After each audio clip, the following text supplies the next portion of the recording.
দুজন 17 বছর আগে সেদিন সংবাদ সংগ্রহ করতে গিয়েছিলাম। আর আজকে জনাব তারেক রহমান যখন বাংলাদেশে ফিরে যাচ্ছেন, তখন আমরা তার এই স্বদেশ প্রত্যাবর্তন নিয়েও আলোচনায় যাব। এয়ারপোর্ট থেকে ফিরে এসে তখন ওই যে একটা পত্রিকা ছিল না, নাইমুল ইসলাম খান সাহেবের 2 টাকার পত্রিকা আমাদের সময়, সে আমাদের সময় আমি একটা লেখা লিখছিলাম যে 150 পাউন্ডস খরচ করে গেটওয়েকে গেলাম, কিন্তু নিউজ তো নাই তারেক রহমান সাহেব। জুলাইয়ের পট পরিবর্তনের পর নতুন এই অন্তর্বর্তী সরকার দায়িত্ব গ্রহণের পর থেকে তো ওনার সমস্ত মামলাগুলো তুলে নেওয়া হয়েছে, ওনার সমস্ত বক্তব্য প্রচারের কোনো বাধা নেই। আর বিবিসি বাংলা তখন শেখ হাসিনা সরকারের পক্ষে ছিল, এই BBC Bangla.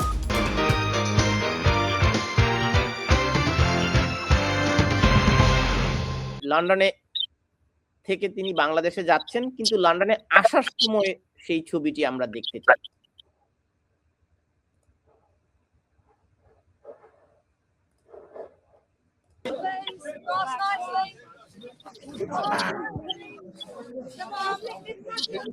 It's okay, it's okay. Just move, just move, just move. Back away, back.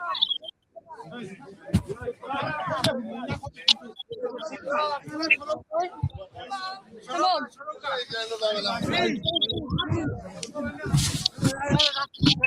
Stay back, stay back.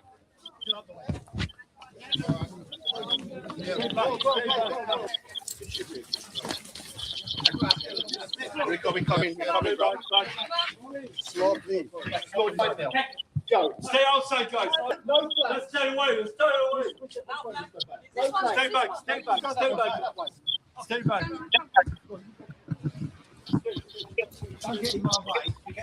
Get my way. Guys, give me the way. Give me stay away. Stay away, guys. Steady. Hold on a minute. Sorry. Stay away. Come back, please.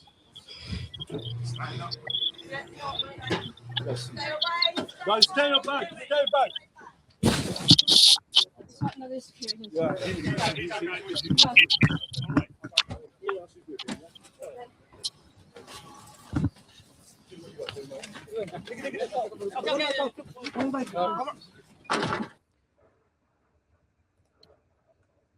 জনাব রেজা আহমেদ ফয়সাল চৌধুরী সোহেল, আপনার নিশ্চয়ই মনে আছে আমরা দুজন 17 বছর আগে সেদিন সংবাদ সংগ্রহ করতে গিয়েছিলাম। আর আজকে জনাব তারেক রহমান যখন বাংলাদেশে ফিরে যাচ্ছেন, তখন আমরা তার এই স্বদেশ প্রত্যাবর্তন নিয়েও আলোচনায় বসেছি। বলবো আমি? আপনার ফ্লোর। Okay, thank you. আপনার দর্শকদেরকে সালাম এবং শুভেচ্ছা ঢাকা থেকে যুক্ত হয়েছেন বাড়ি ভাই, তাকেও শুভেচ্ছা। আমি 17 বছর আগের মানে এই ফুটেজটা আমি দেখছিলাম, এবং আজকের যিনি যুক্তরাজ্য বিএনপির যিনি আহ্বায়ক, আপনি হাত দিয়ে নামিয়ে কথা বলেন, তাহলে আপনাকে দর্শকরা দেখতে পাবে আর কি। জনাব ওকে, আজকের যিনি যুক্তরাজ্য বিএনপির আহ্বায়ক, তিনিও সেদিন ছিলেন, এবং ওনার সাথে আমার একটু মৃদু কথা কাটাকাটি হয়েছিল তারেক রহমান সাহেব যেদিন আসেন গেটওয়ে এয়ারপোর্টে। সাংবাদিক আমি ছিলাম আর আপনি ছিলেন নাকি? আর তো কেউ ছিল না বোধহয়। আর ছিল না কেউ, এই জন্য বলছি আমি, রমজান মাস ছিল, সেহরি খেয়ে আমরা গিয়েছিলাম, এবং সেখানে আমি এয়ারপোর্ট থেকে ফিরে এসে তখন ওই যে একটা পত্রিকা ছিল না, নাইমুল ইসলাম খান সাহেবের 2 টাকার পত্রিকা আমাদের সময়, সে আমাদের সময় আমি একটা লেখা লিখছিলাম যে 150 পাউন্ডস খরচ করে গেটওয়েকে গেলাম, কিন্তু নিউজ তো নাই তারেক রহমান সাহেব। তিনি কিন্তু কোনো সাংবাদিকের সাথে কথা বলেন নাই, বিএনপিও কথা বলে নাই। 17 বছর পরে আজকে যখন তারেক রহমান সাহেব দেশে ফিরছেন 18 বছর পরে, আজও তিনি কিন্তু গুড বাই বলেন নাই। ব্রিটেনের বিশাল বাঙালি কমিউনিটি কিন্তু সাংবাদিক, তিনি তার বিএনপির জনসভায় তিনি বক্তব্য রাখছেন, কিন্তু আমাদের কাউকে গুড বাই বলেন নাই। তিনি যেদিন আসছিলেন, কমরউদ্দিন সাহেব নেই পৃথিবীতে, তিনি মারা গেছেন, আল্লাহ তাকে ব্যস্ত করুন। তাকে একটি কিসে, ওই যে আপনার এই অ্যাম্বুলেন্সে করে তিনি নিয়ে গেছিলেন কিসে, ওই হসপিটালে। এটা তাদের বক্তব্য, এবং আজকেও তিনি চলে যাচ্ছেন। এখন আমরা তার সমালোচনা না করে শুভকামনা জানাতে পারি। এখন যে 17 বছর আগে তো ওনার সোশ্যাল মিডিয়াতে ওনার আইডিও ছিল না, ওনার বিএনপির সামাজিক যোগাযোগ মাধ্যমের পেজও ছিল না। তো এখন ওনাদের পেজে তো আপনার আমার চেয়ে ফলোয়ার বেশি। তো আপনি আর আমি গেলে বা আমাদেরকে উনি যদি সাংবাদিক হিসেবে আমাদের প্রশ্ন নেন, তার চেয়ে অনেক বেশি তো ওনার নিজেরই ফ্যান ফলোয়ার অনেক বেশি, তো ওনার দরকার কি সাংবাদিকের? প্রচারই যদি হয় তো ওটা বিএনপির পেজ থেকেই তো দিয়ে দিচ্ছে, না, সাংবাদিকের সাংবাদিক দরকারটা কি আসলে? না, তাইলে পৃথিবীর তো সব পলিটিশিয়ানরা, সব রাজনীতিবিদরা, এখানে ব্রিটেনের প্রাইম মিনিস্টার স্কাই নিউজের পলিটিক্যাল এডিটরকে ডাকতো না, বিবিসির পলিটিক্যাল এডিটরকে ডাকতো না, তাহলে তো সবাই তার নিজের পেজ থেকে করে ফেলতো। নিজের পেজ থেকে করে নাই সেটি আপনি দেখছেন এই যে করোনার সময় যখন সাংবাদিক ডাকতে পারতো না ব্রিটেনের ডাউনিং স্ট্রিটে, তখনও কিন্তু তারা সাংবাদিকদের ডাকছে বার্ড ফ্লু। এখন তো করোনা নাই ভাই। আমি আশা করেছিলাম, আমি সাংবাদিক হিসাবে আমি আশা করেছিলাম তারেক রহমান সাহেবের সাথে 2014-এ আমার একটি অনাকাঙ্ক্ষিত ঘটনা ঘটছিল, তারপরে কিন্তু তিনি লন্ডনে আর কোনো সাংবাদিক ডাকেন নাই। হ্যাঁ, আমি ওই যে 21 টিভি নিয়ে একটা প্রশ্ন করছিলাম, তাতে তিনি খুব মাইন্ড করছিলেন এটা। তারপর থেকে আমি দেখছি যে কোনো সাংবাদিকদের তিনি ডাকেন না। 2014-এর পরের এই ঘটনা, আমি বিএনপির বিভিন্ন মহলের সাথে কথা বলছি যে আপনারা সাংবাদিক ডাকেন না কেন? তো তিনি অনেকে আমাকে বলছিলেন ভাই সাংবাদিক ডাকলে তো আপনারা উল্টাপাল্টা প্রশ্ন করেন। আমি বললাম কি আমার জন্য? কয়ে মনে করেন আপনার জন্য। আমি বললাম আমাকে ছাড়া ডাকেন, আমাকে ছাড়া আপনি অন্যান্য সাংবাদিকদেরকে ডাকেন, ডাইকা বলেন যে বাংলাদেশের কি অবস্থা।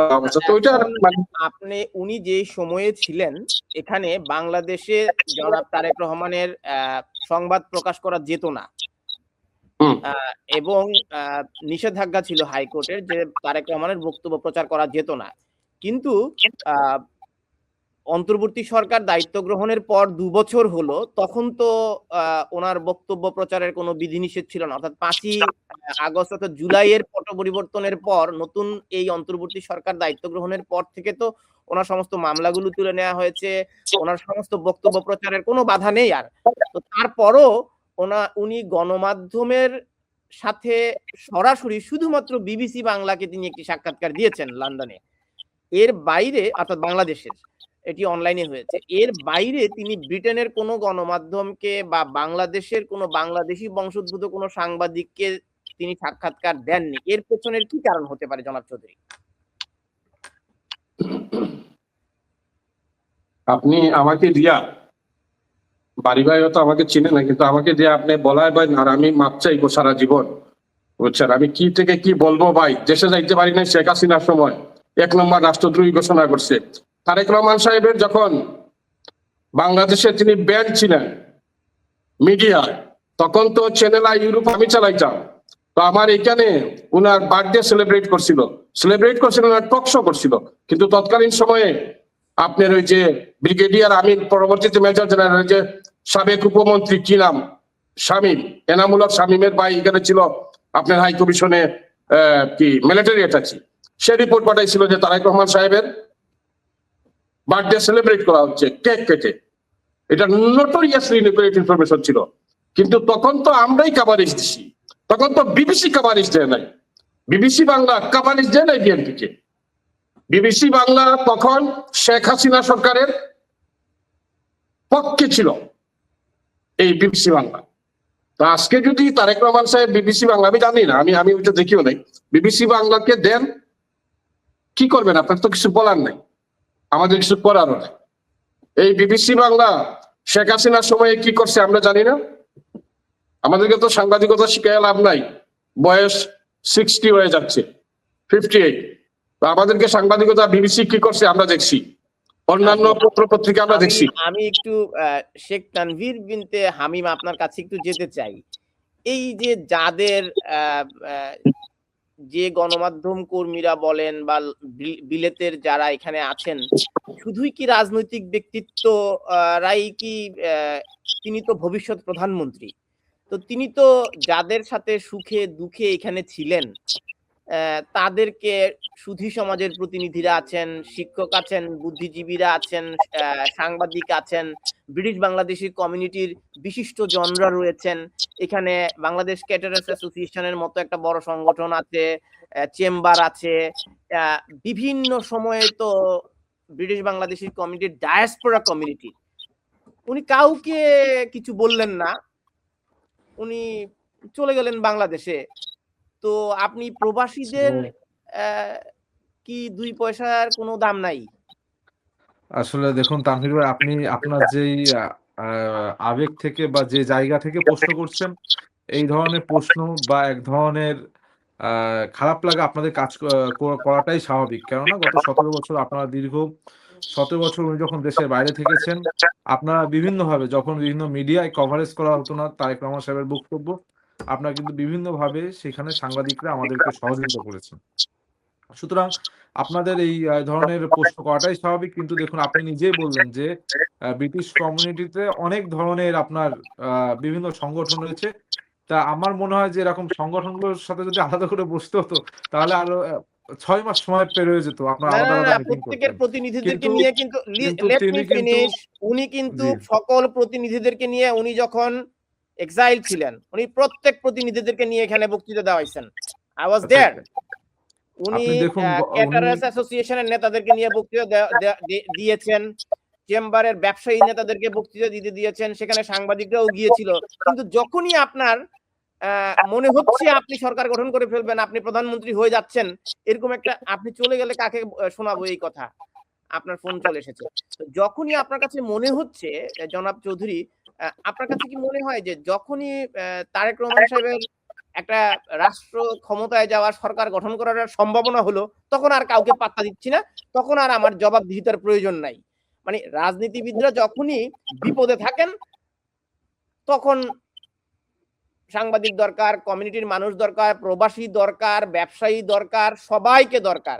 যখন আপনি মনে করেন আপনি সেফ, আপনার এখন দলটি খুব নিরাপদ অবস্থানে আছে, তখনই আপনি আর কাউকে পাত্তা দিলেন না। আবার বলেও দিলেন কেউ যাইতে পারবেন না এয়ারপোর্টে। তিনি বলছেন, কিন্তু মানুষ তো গেছে, তার দলের লোকজন কিন্তু গেছে। হ্যাঁ, তার দলের লোকজন গেছে। এটি শুনেন, শেখ হাসিনা তিনি তো এখন ইন্ডিয়ায় বসে ওই ওয়ার্ড কমিটির মানুষদের সাথে কথা বলেন। হ্যাঁ, তো বিপদে এই যে আসছেন তানভীর ভাই, ওনার সাথে কথা ভাই বলেন। আমি যে হ্যাঁ, আমরা প্রশ্নটি যেখানে করছিলাম, ছিলাম যখন বিপদে থাকেন তখন সবাইকে লাগে। হ্যাঁ, আর যখন মনে হচ্ছে আপনি, আপনার দল সেফ, সরকার গঠন করে ফেলবেন, এখন আপনি গিয়ে আসন ভাগাভাগি করবেন, নুরুকে 2টা সিট দিবেন, মন্ত্রীও দিবেন।